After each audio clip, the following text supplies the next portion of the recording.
এই আজকে যারা বালের সংবিধান আর বালতাল নিয়ে যারা কথা বলেন, এটা বাংলাদেশে কোনো সাংবিধানিক, তারেক রহমানের এই সরকার সাংবিধানিক কোনো সরকার না। এটা বিপ্লবের ফলশ্রুতিতে এই সরকার গঠিত হয়েছে। বালের সংবিধান আমাদের দেখেন, এই সংবিধানে কোনো অনির্বাচিত সরকার আসবে, এসে নির্বাচন করবে, এটা বাংলাদেশের এখন এই মুহূর্তে যে সংবিধান আছে এটাতে নাই। আল্লাহ বিচার করবে। আল্লাহ বিচার না, খালি আল্লাহ তো আমাদেরও শক্তি দিয়েছেন, আল্লাহ আমাদেরও তো প্রতিবাদ করার সুযোগ দিয়েছেন। কবে কোন দিক থেকে কোথায় আবার বিপ্লব হয়ে যাবে বলতে পারবি না। প্রথম আলো ডেইলি স্টার তোদেরকে বলে রাখলাম, যে সংবিধান এই দেশে বারবার ফ্যাসিবাদ জন্ম দিছে, বারবার ফ্যাসিবাদ, যতগুলো সরকার আইছে তাকে দেখেন বারবার ফ্যাসিবাদের জন্ম হয়েছে। ওই ফ্যাসিবাদের কবর দেওয়ার জন্যই তো হ্যাঁ ভোট দিলাম, গণভোট দিলাম এবং নতুন একটা বাংলাদেশ চাইলাম। জুলাই পর তো একটা নতুন বাংলাদেশ হওয়ার দরকার, কিন্তু আপনারা জুলাইটাকে স্বীকৃতি দিবেন না। এই তো মূল পরিকল্পনা। ওই আগে সংবিধান মাইনা ওইভাবেই চলবেন, লাগাম টাইনা ধরার সুযোগ দিবেন না। মির্জা ফখরুল ইসলাম আলমগীর আজকে উল্লেখ করেছেন, এখনই রাষ্ট্রপতি নিয়ে আলোচনা কেন? সংবিধান অনুপাতে রাষ্ট্রপতির মেয়াদ তো এখনো শেষ হয় নাই। এবার বুঝতে পেরেছেন 17 বছর উনি কোন গুদামের চাউল খেয়েছেন। যদি বাংলাদেশে জুলাই সনদ বাস্তবায়ন আদেশ না থাকে, 30টি কনসেনসাসের ভিত্তিতে সংস্কার প্রস্তাব না থাকে, গণভোটের প্রশ্ন অবৈধ হয়, তাহলে শেষ পর্যন্ত থাকবে কি? শেষ পর্যন্ত নির্বাচন থাকে, সরকার থাকে, নিজের গদি থাকে, সবকিছুই বড় ধরনের প্রশ্নের সম্মুখীন হবে। একে একে বিএনপির সব প্রজেক্ট ব্যর্থ হয়ে যাচ্ছে। বিএনপি সরকার পিছু হচ্ছে এবং জামাত এনসিপি চালকের আসনে বসছে। দর্শক, হ্যাঁ, রাজনীতির সর্বশেষ হালচাল দৃশ্যপট এটাই। দর্শক, আমি অনেকগুলো পয়েন্ট দেখাবো যে বিএনপি সরকার চেষ্টা করেও পিছু হতে বাধ্য হয়েছে জামাত এনসিপির চাপে। এমনকি ওই যে আদালতের ধারে বন্দুক ধরে জুলাই সনদ বাতিল, গণভোটের রায় বাতিল, এগুলোর যে চেষ্টা বিএনপি করছে, সরাসরি এটা বিএনপির সাথে জড়িত, এটা স্পষ্ট হয়ে গেছে। এটাও ব্যর্থ হচ্ছে বলে আমরা দেখতে পাচ্ছি। হাসিনাও বলতে একই ভাবে বিভিন্ন কথাবার্তায় কর্মে তিনি প্রমাণ করতেন দেশ নাকি তার বাপের, তার বাপ নাকি দেশকে উদ্ধার করেছে, দেশটা তার কেনা হয়েছে তার বাপের টাকায়। একইভাবে ছাত্রদল বলা শুরু করেছে 12 তারিখের নির্বাচনের পরে শিবির নাকি হলে থাকতে পারবে না। এই হল কি আপনাদের বাপের ছাত্রদল? এই হল কি আপনি তৈরি করেছেন? এই হল কি আপনার টাকায় কেনা যে আমরা এখানে থাকতে পারবো না? শেখ হাসিনা কি ফিরছেন কিংবা তাকে ফেরানো হচ্ছে? এই প্রশ্নটা নতুন করে আবার উঠেছে দিল্লির একটা বার্তা এবং বাংলাদেশের একটা বার্তাকে কেন্দ্র করে। তিনি সেখানে কি বললেন, আবার বাংলাদেশে নতুন সরকার শেখ হাসিনার ফেরাকে নিয়ে কি ভাবছে? শেখ হাসিনা যদি ফেরেন তাহলে কি তিনি রাজনীতি করতে ফিরবেন নাকি কারাগারে ঢুকতে ফিরবেন? আসসালামু আলাইকুম রহমতুল্লাহ। আজকের গুরুত্বপূর্ণ সংবাদে আপনাদের স্বাগতম। ভিডিও শুরুতেই বুঝতে পেরেছেন আজকের বিষয়টি অত্যন্ত গুরুত্বপূর্ণ ও সময়োপযোগী, তাই অনুরোধ থাকবে ভিডিওটি না টেনে শুরু থেকে শেষ পর্যন্ত মনোযোগ সহকারে দেখবেন। যারা এখন আমাদের চ্যানেলটি সাবস্ক্রাইব করেননি তারা চ্যানেলটি সাবস্ক্রাইব করে পাশে থাকা বেল আইকনটি অন করে রাখুন, যেন সবার আগে সর্বশেষ ও নির্ভরযোগ্য সংবাদ পেয়ে যান। যারা ইতিমধ্যে আমাদের চ্যানেলটি সাবস্ক্রাইব করেছেন তাদেরকে অসংখ্য ধন্যবাদ। দর্শক, চলুন কথা না বাড়িয়ে ভিডিওতে একটি লাইক দিয়ে ভিডিওর মূল বিস্তারিত অংশ দেখে আসি। আসসালামু আলাইকুম। ইরানকে সাপোর্ট করতেছে সবাই, করা উচিত, কিন্তু সরকার কি সাপোর্ট দিচ্ছে ইরানকে? না, চুপচাপ। বিরোধী দল থেকে দু একজন দেখলাম খুব প্রতিবাদ করতেছে আমেরিকার বিরুদ্ধে, ইরানকে সাপোর্ট করে। কিন্তু এটা কি করা উচিত না চুপ থাকা উচিত? আমার হিসাবে চুপ থাকা উচিত। বলেন তো কেন? দেখেন, ইরান তো আমেরিকাতে আক্রমণ করতে পারছে না, করতেছে কোথায়? আমেরিকান ঘাঁটিগুলা যেখানে যেখানে আছে, মানে আরব দেশে যেখানে যেখানে ঘাঁটি বানাইছে সেখানে সেখানে আক্রমণ করতেছে, আর ইসরায়েলি আক্রমণ করতেছে। এখন এই আরব দেশে যে আক্রমণ করতেছে, এই আরব দেশে কারা বসবাস করে? আরাবিয়ানরা বসবাস করে, আর আমাদের প্রবাসী ভাই বোনেরা ওইখানে বসবাস করে, সেটাও তো মাথায় রাখতে হবে। এখন ওনারা আমেরিকার সাথে বন্ধুত্ব করে ঘাঁটি বানাইতে দিছে, এটা ওনাদের ব্যাপার। এখন আমরা যদি সাপোর্ট দেই ইরানকে, এই যুদ্ধ তো একটা দিন শেষ হবে, আজ হোক কাল হোক শেষ হবে। তো শেষ হওয়ার পর এই দেশগুলা, মানে এই আরব দেশগুলা যদি বলে যে তোমাদের দেশ থেকে ইরানকে সাপোর্ট দিছে, উৎসাহ দিছে আমাদের দেশে বোম ফালাইবার জন্য, মানে ওই আমেরিকান ঘাঁটিতে বোম ফালাইবার জন্য, আমাদের ক্ষতিতে তারা আনন্দ করছে, উৎসব করছে, তোমরা আমাদের দেশে থাকতে পারবে না, এরকম একটা সিদ্ধান্ত যদি নিয়ে নেয় মোটা মাথা, তো তখন কি করবেন? এগুলা সরকারকে ভাবতে হয়, বিরোধী দলকেও ভাবতে হবে। হ্যাঁ, এগুলা ভাবতে হবে। লক্ষ লক্ষ প্রবাসী ভাই বোনেরা এই দেশগুলাতে আছে, আর এই দেশগুলোর নীতি যদি থাকে আমেরিকার সাথে বন্ধুত্ব, এটা ওই দেশের ব্যাপার, আমাদের ব্যাপার না। আমরা যদি এখন সত্যের পথে, মনে করেন ন্যায়ের পথে যেতে হবে, তাহলে ইরানকে সাপোর্ট দেওয়া উচিত। কিন্তু এই ন্যায়ের পথে থাকতে গেলে এই যুদ্ধ শেষ হওয়ার পর এই আরব দেশের নেতারা তো বৈশা পড়বে, এখন তো দৌড়ের উপরে আছে, একটা টাইমে আইসা বৈশা পড়বে কোন কোন দেশ আমাদেরকে সাপোর্ট দিছে, মানে আমেরিকাকে সাপোর্ট দিছে বা ইরানকে সাপোর্ট দিছে। ওই হিসাবের মধ্যে যদি ফেলা দেয় তখন আমাদের প্রবাসী ভাই বোনদের কি অবস্থা হবে সেটাও ভাবতে হবে। আর এটাই বাস্তবতা, এটা মাইনা নিতে হবে। যার জন্য আমেরিকা যত জুলুমই করুক না কেন কিছুই বলা যাবে না। ভেনিজুয়েলা থেকে ওই যে প্রেসিডেন্টকে উঠায় নিয়ে চলে গেল, রাইতের মধ্যে হাইজাক করে নিয়ে চলে গেল, কেউ কিছু বলতে পারছে, কেউ কিছু বলতে পারে নাই। ইরাক ধ্বংস করে দিল, লিবিয়া ধ্বংস করে দিল, এরকম কত দেশ ধ্বংস করে দিছে। এখন ধ্বংস করতে আসছে ইরানকে, কিন্তু পারবে না। কারণ কি জানেন? আর ইরান তো যুদ্ধে সেদিনই জয়লাভ করছে যেদিন আয়াতুল্লাহ খোমেনিকে শহীদ করছে, সেদিনই জয়লাভ করছে। কারণ আমেরিকার টার্গেট কি ছিল, ইসরায়েলের টার্গেট কি ছিল? যে আয়াতুল্লাহ আল খোমেনিকে হত্যা করতে পারলে নতুন একটা সরকার আসবে, যে সরকার তাদের ইশারায় চলবে। এটাই তো চিন্তা করছিল, কিন্তু সে চিন্তার সাথে কোনো মিল নাই। সমস্ত ইরানি এক হয়ে গেছে, এক হয়ে এখন আক্রমণ করতেছে। এই আক্রমণ থামাইতে পারবে না ভাই, থামাইতে পারবে না, কারণ তাদের প্রিয় নেতাকে তারা হারাইছে। প্রতিশোধ নেবেই, আর এখনই নেওয়ার সময়, থামার সময় চলে গেছে, আলোচনার সময় চলে গেছে। একটা ভিডিওতে দেখলাম ভাই, মুখ কালো, হ্যাঁ ভাই, ডোনাল্ড ট্রাম্পের মুখটা কালো, হ্যাঁ, স্যাড মিউজিক বাজতেছে, ভাবতেই পারে নাই কোন পথে চলে গেছে। আরে যে ইরানকে আপনারা উপর থেকে দেখেন, মাটির নিচে ওরকম একটা ইরান আছে, কিন্তু মাটির নিচেই সবকিছু লুকায় রাখছে। এই প্রস্তুতি তো এখন থেকে না, বহু আগে থেকে নিয়ে আসতেছে। সো থামানো যাবে না, চালায় যাইতে হবে এই যুদ্ধ। ইরান থামলেই হেরে যাবে ভাই, থামলে আর কোনোদিনই জিততে পারবে না, একদম সবকিছু ধ্বংস করে দিতে হবে। যাই হোক, আমরা পাবলিক এগুলো বলতে পারি, কিন্তু সরকার বা বিরোধী দল এরকম কোনো কথা বা এরকম কোনো মন্তব্য করা একদম ঠিক হবে না। কেন? ওই যে আমাদের প্রবাসী ভাই বোনদের কথা মনে রাখতে হবে, তারা তো ওইখানে আছে, তারা যে দেশকে সাপোর্ট দিবে সেই দেশকে আমরা সাপোর্ট দিব, আমেরিকার পক্ষে থাকবো, নাহলে চুপ থাকবো। কিন্তু চুপ থাকবো না কোথায় জানেন? দেশের রাজনীতিতে। দেশের রাজনীতিতে ভাই উলট পালট হয়ে যাচ্ছে। এখানে আরেক যুদ্ধ চলতেছে তো ভাই, টোটাল যুদ্ধ চলে গেছে আদালত পাড়ায়। সেখানে এই যুদ্ধ মোকাবেলা করতেছে শিশির মনির সাহেব, উনি ওনার দল নিয়ে এটার মোকাবেলা করবে। কি মোকাবেলা? এটা আপনারা সবাই জানেন, গণভোটের অধিকার। গণভোটের অধিকারটা দিতে চাচ্ছে না ওনারা, আদালতের কাছে যায় বলছে এটার অধিকারটা যেন না দেওয়া হয়। আদালত আবার জানতে চাইছে কেন এটাকে অবৈধ ঘোষণা করব না, এটা জানতে চাইছে কার কাছে? নিশ্চয়ই নির্বাচন কমিশনারের কাছে। কিন্তু নির্বাচন কমিশনারের কাছে কেন জবাব চাইবে? জবাব তো চাইবে আমাদের কাছে, আমরা যারা প্রায় 5 কোটি মানুষ গণভোটের পক্ষে ছিলাম, তাদের কাছে জবাব চাইতে হবে। আদালতে ডাকেন সবাইকে, আমরা জবাব দেব। কিন্তু আদালত কি আসলে আমাদের মনের কথা শুনবে নাকি সরকারের কথা শুনবে? এই আদালতকে আমরা ব্যবহার হইতে দেখছি তো ভাই। আপনাদের মনে আছে খায়রুল হকের কথা? হ্যাঁ, 2008 যদ্দূর মনে পড়ে, ওই যে তত্ত্বাবধায়ক সরকারকে নাকচ কইরা দিল, কলমের এক খোঁচায় না কইরা দিল তত্ত্বাবধায়ক সরকার। তত্ত্বাবধায়ক সরকার মানে একটা নিরপেক্ষ সরকার আসবে, সেই সরকারের মাধ্যমে নির্বাচন হবে। এই সিস্টেমটা ছিল, এই সিস্টেমটাকে বাতিল করে দিল কে? শেখ হাসিনা। এই আদালতকে, আইনকে ব্যবহার কইরা খায়রুল হক সাহেব এটা নাকচ কইরা দিল।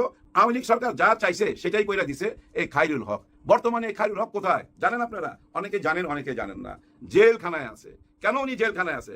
নিশ্চয়ই অন্যায় করছে, অবৈধ কাজ করছে, তাই না? আইনকে ব্যবহার করে মানুষের হক ছিনিয়ে নিছে, মানুষের অধিকার ছিনিয়ে নিছে, যার জন্য এখন জেলখানায় আছে। গত 16 বছর যেভাবে আইন, আদালত, প্রশাসন ব্যবহার হইতো সরকারের জন্য, সরকার যেভাবে ব্যবহার করতো, এখনো কি সে একই কাজ হবে? না, এটা তো হইতে পারে না। আর এটা হইতে পারবে না কেন জানেন? দেওয়ালের মতো, একদম চীনের প্রাচীরের মতো দাঁড়ায় গেছে শিশির মনির সাহেব, ব্যারিস্টার শাহরিয়ার কবির সাহেব, আরো 6 জন আছে ব্যারিস্টার, সবাই চীনের প্রাচীরের মতো দাঁড়ায় গেছে। ওনারা মোকাবেলা করবে। শিশির মনির সাহেব অলরেডি বইলা দিছে, গণভোট যদি অবৈধ হয় তাহলে জাতীয় নির্বাচন সেটাও অবৈধ ঘোষণা করতে হবে। ঠিকই বলছে না? যাই হোক, আদালতের এই মোকাবেলা আমরা দেখার অপেক্ষা রইলাম। আশা করি আদালতেই সেটার মীমাংসা হবে। হ্যাঁ, আদালতেই সেটার মীমাংসা হবে। আর জনাব ছুপ্পু সাহেব, মানে মহামান্য রাষ্ট্রপতি ছুপ্পু সাহেব, মনে হচ্ছে 12 তারিখে উনিই ভাষণ দিবেন। কারণ একটু আগে দেখলাম কোন এক বড় নেতা উনি বলতেছে এই সংবিধান মাইনাই রাষ্ট্রপতিকে রাখা হবে। তার মানে কি? এই সংবিধানে তো রাষ্ট্রপতির বৈধতা আছে 2028 সাল পর্যন্ত, ওই পর্যন্তই মনে হয় থাকবেন জনাব ছুপ্পু সাহেব। 72-এর সংবিধান নিয়েই মেইন প্রবলেম, বুঝছেন?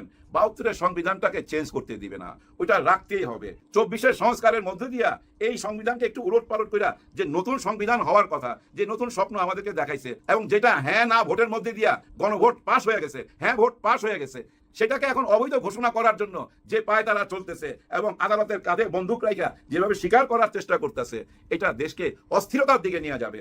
ওই একই কাজ করছিল তো ভাই গত সরকার। মানুষের মনের কথা বুঝতে চাইতো না, নিজের মন যা চাইতো সেটাই করতো, অথবা পার্শ্ববর্তী দেশ থেকে যেভাবে বইলা দেওয়া হইতো সেভাবেই কাজ করতো। এখন আপনাদেরকে কে কি বইলা দিতেছে, কে কি শিখাই দিতেছে, কারো কথাই কি আপনারা চলতেছেন না নিজেরাই এরকম করতেছেন? আসলে আপনাদের মনের মধ্যে কি আছে কিছুই বোঝা যাচ্ছে না। সবকিছুর জন্য অপেক্ষা করতে হবে, সময় বইলা দিবে। তবে একটা কথা শুধু বইলা যাইতে চাই, আমি আপনাকে বিশ্বাস করছি। হ্যাঁ, আমি আপনাকে বিশ্বাস করছি, এটা আমার কোনো প্রবলেম না, কারণ আমি তো বিশ্বাস করছি। আপনি বেইমানি করছেন, সেটা আপনার প্রবলেম।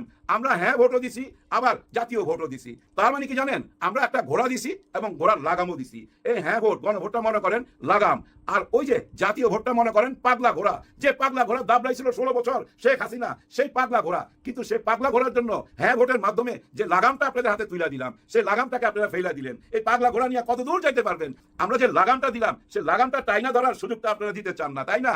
লাগামটা নিতে চায় না। হ্যাঁ ভোট মানে লাগাম, লাগাম টাইনা যদি ধরে জনগণ, সেই সুযোগটা আর দিতে চায় না। কারণ যত কিছু ভাই সংস্কার হয়েছে, এই সংস্কারের মধ্যে জনগণকে অধিকার দিয়ে গেছে, এই দেশের মালিক বানিয়ে দিয়ে গেছে জনগণকে। ওই সংস্কারের মধ্যে ঢোকার সঙ্গে সঙ্গে 72-এর ওই সংবিধান, যে সংবিধান এই দেশে বারবার ফ্যাসিবাদ জন্ম দিছে, বারবার ফ্যাসিবাদ। যতগুলো সরকার আইছে তাকায় দেখেন, বারবার ফ্যাসিবাদের জন্ম হয়েছে। ওই ফ্যাসিবাদের কবর দেওয়ার জন্যই তো হ্যাঁ ভোট দিলাম, গণভোট দিলাম, এবং নতুন একটা বাংলাদেশ চাইলাম। জুলাই পর তো একটা নতুন বাংলাদেশ হওয়ার দরকার, কিন্তু আপনারা জুলাইটাকে স্বীকৃতি দিবেন না।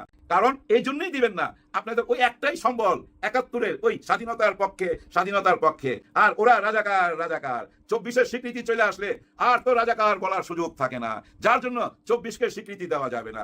এই তো মূল পরিকল্পনা। ওই আগে সংবিধান মাইনা ওইভাবেই চলবেন, লাগাম টাইনা ধরার সুযোগ দিবেন না। তা কি হয়? না, তা হয় না। শিশির মনির সাহেব এবং তার যে পুরা টিম আছে ভাই, পুরা টিমের জন্য দোয়া করবেন, তারাই আমাদের অধিকার আদায় করে আইনা দিবে। এই আদালত থেকে আমরা ইনসাফ পাবোই পাবো ইনশাআল্লাহ। একে একে বিএনপির সব প্রজেক্ট ব্যর্থ হয়ে যাচ্ছে। বিএনপি সরকার পিছু হচ্ছে এবং জামাত এনসিপি চালকের আসনে বসছে। দর্শক, হ্যাঁ, রাজনীতির সর্বশেষ হালচাল দৃশ্যপট এটাই। দর্শক, আমি অনেকগুলো পয়েন্ট দেখাবো যে বিএনপি সরকার চেষ্টা করেও পিছু হতে বাধ্য হয়েছে জামাত এনসিপির চাপে। দেখেন, প্রথমে আসি পিলখানা হত্যাকাণ্ড কিংবা সেনা হত্যাকাণ্ডের কোনো তদন্ত বিষয়ে স্বরাষ্ট্রমন্ত্রী সালাউদ্দিন আহমেদ স্পষ্ট করে বলেছিলেন যে আমরা পুনরায় তদন্ত করব। সমস্ত পত্রিকা এসেছে। তারপরে স্বরাষ্ট্রমন্ত্রী কার্যত ক্ষমা চেয়েছেন যে না, আমরা পুনরায় কোনো তদন্ত করবো না, আমি আগেরবার না বুঝে বলেছিলাম। অজানা পিছু হচ্ছে কেন? সমালোচনার কারণে। তো দর্শক, এগুলো একটা। এরপর পুলিশ হত্যা তদন্ত করবে। যে চারদিকে জনগণ প্রতিবাদ শুরু করলো, রাজপথে নামা দরকার হয়নি, জাস্ট ফেসবুকে প্রতিবাদ। এক পর্যায়ে না কোনো পুলিশ হত্যা তদন্ত করবো না, সুরক্ষা আইন যেটা হয়েছে ওইটাই থাকবে।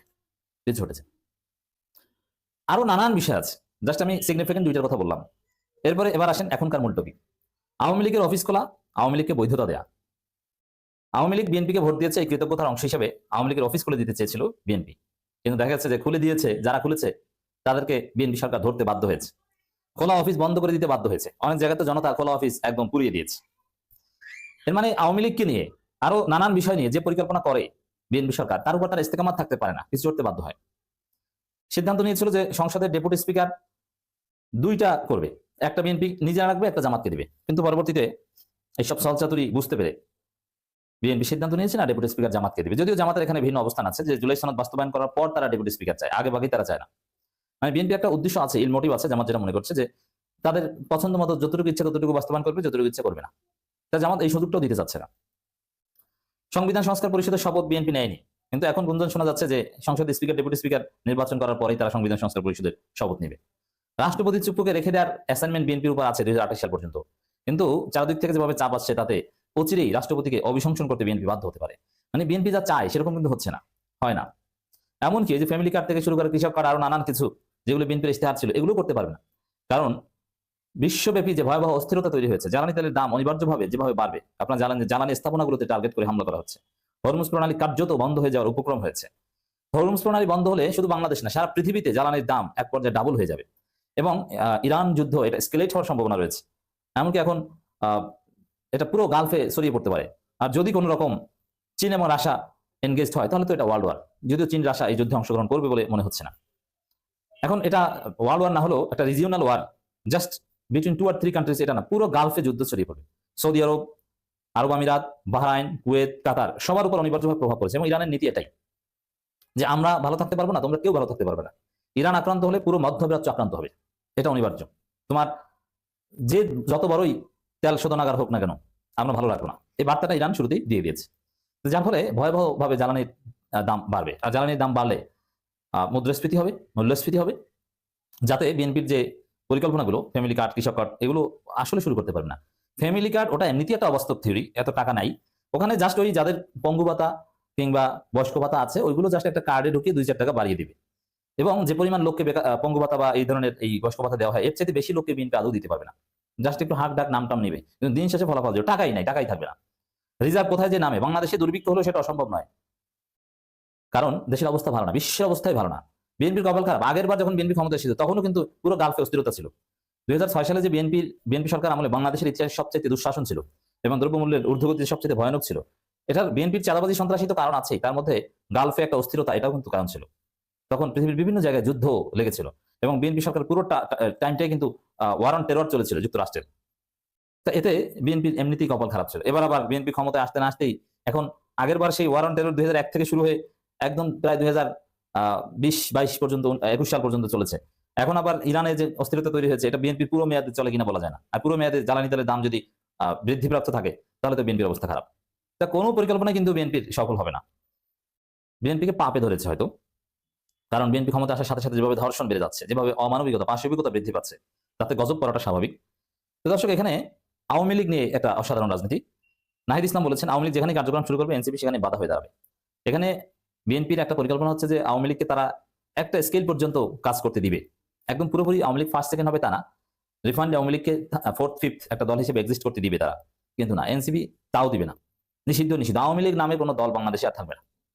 এখন এনসিপি যদি বাধা হয়ে দাঁড়ায়, এনসিপি বাধা হয়ে দাঁড়াবে মানে কি, এনসিপি আওয়ামী লীগের সাথে যতটা সংঘাত সংঘর্ষে জড়াবে তার চাইতে বেশি জড়াবে বিএনপির সাথে।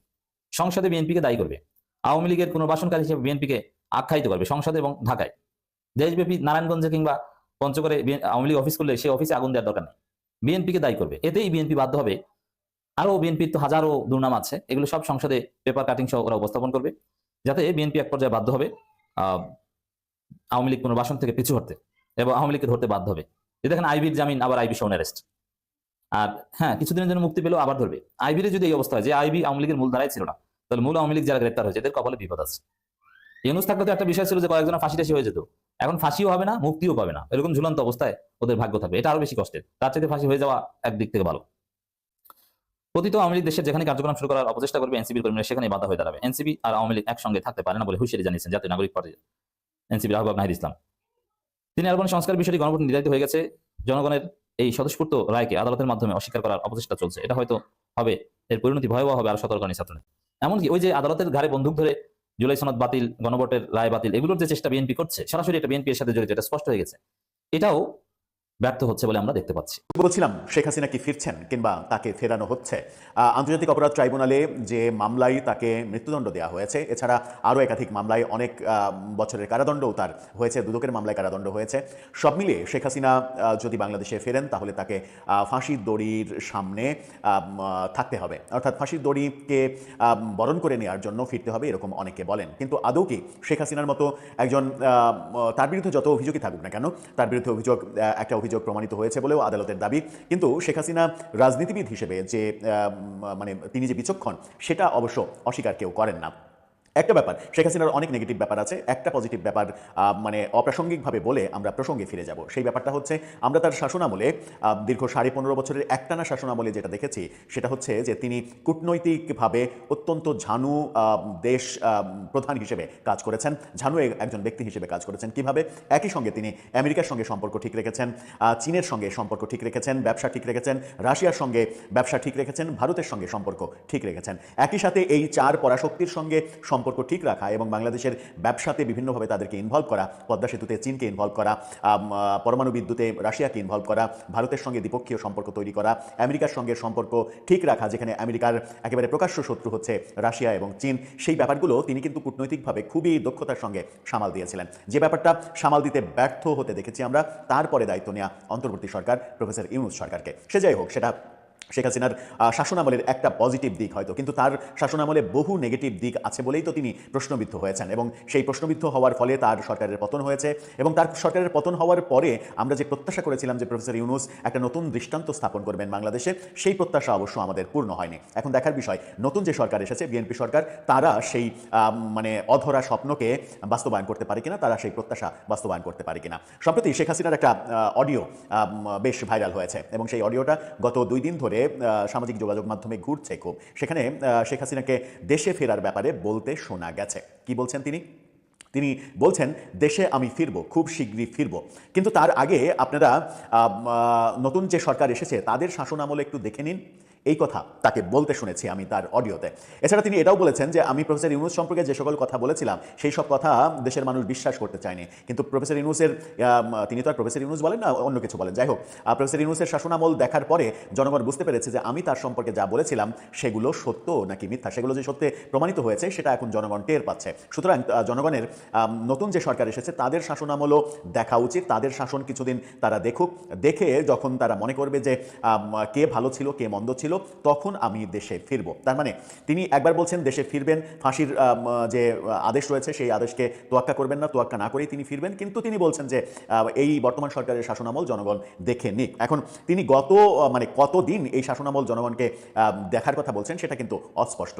সুতরাং ধরে নেওয়া যায় যে শেখ হাসিনা সহসা দেশে ফিরছেন কিংবা তার দেশে ফেরার প্রেক্ষাপট তৈরি হচ্ছে, এই কথাগুলো যারা প্রচার করার চেষ্টা করছেন তারা আসলে অপপ্রচার করছেন কিংবা গুজব রটাচ্ছেন। বাস্তবতা হচ্ছে শেখ হাসিনা তার সেফটি নিশ্চিত না করে দেশে ফিরবেন না। তার শেষ অডিও বার্তা যেটা ভাইরাল হয়েছে, সেই অডিও বার্তা পর্যালোচনা করলে সেটাই বোঝা যায়। কিন্তু দেশে এবং দেশের বর্তমান সরকার তারা কি ভাবছে আমরা দেখেছি। বর্তমান সরকারের দায়িত্ব নেওয়ার পরে আন্তর্জাতিক অপরাধ ট্রাইব্যুনালের চিফ প্রসিকিউটর পরিবর্তন হতে তাজুল ইসলাম বিতর্কিত এই চিফ প্রসিকিউটরকে সরিয়ে দেওয়া হয়েছে। আমিনুল ইসলাম দায়িত্ব নিয়েছেন। তিনি দায়িত্ব নিয়ে এবার শেখ হাসিনা সম্পর্কে একটা মন্তব্য করেছেন। তার মন্তব্য নিয়ে সমকাল একটা নিউজ করেছে। সমকালের শিরোনামটা দেখে নিন। সেখানে বলা হচ্ছে শেখ হাসিনাকে ফিরিয়ে আনতে নতুন করে উদ্যোগ নেওয়া হবে। চিফ প্রসিকিউটর তিনি বলছেন শেখ হাসিনাকে ফেরানোর নতুন করে উদ্যোগ নেওয়া হবে।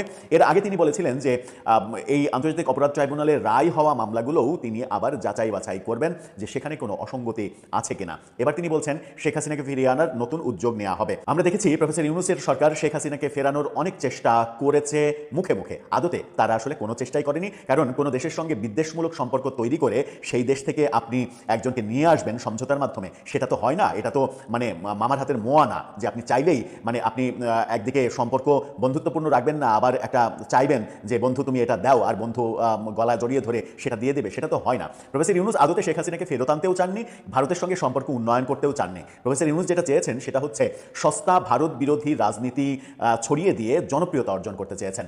এতক্ষণ মনোযোগ সহকারে ভিডিওটি দেখার জন্য অসংখ্য ধন্যবাদ। ভিডিও সম্পর্কে কোনো মতামত থাকলে অবশ্যই কমেন্ট সেকশনে জানাবেন। যারা এখন আমাদের চ্যানেলটি সাবস্ক্রাইব করেননি তারা চ্যানেলটি সাবস্ক্রাইব করে পাশে থাকা বেল আইকনটি অন করে রাখুন, যেন সবার আগে সর্বশেষ সংবাদ পেয়ে যান।